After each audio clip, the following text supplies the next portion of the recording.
ஆழமான கிணற்றை சுத்தம் செய்ய இறங்கும் முன் மாமர கிளையை உள்ளே இறக்குவார்கள். ஏன் தெரியுமா? கிணற்றை சுத்தம் செய்ய இறங்கும் போது கிணற்றில் உள்ள அசுத்த வாயுவினால் மூச்சு திணறல் மற்றும் உயிர் பலி ஏற்படும். இதை தவிர்க்க கிணற்றில் இறங்கும் முன் மாமர கிளையை உள்ளே இறக்கினால் கெட்ட வாயு நீங்கி நல்ல சுத்தமான பிராணவாயு கிடைக்கும் என்பதாலே இவ்வாறு செய்வார்கள்.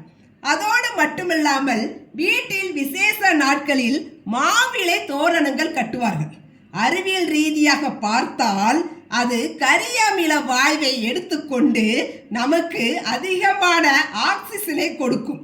அது மட்டுமில்லாமல் மா இலையின் பயன்கள் என்று பார்த்தோமானால் இது இரத்தத்தில் சர்க்கரையின் அளவை கட்டுப்படுத்தும், இரத்த அழுத்தத்தை குறைக்கும், வயிற்றுப்புண்கள் வயிற்றுப்போக்கு போன்ற பிரச்சனைகளை போக்கி குடலை சுத்தப்படுத்தும், ஆஸ்துமா மற்றும் சளி போன்ற சுவாச கோளாறுகளுக்கு நிவாரணம் அளிக்கிறது, சிறுநீரக கற்களை கரைத்து வெளியேற்ற உதவும், உடலில் உள்ள நச்சுக்களை வெளியேற்ற உதவுகிறது.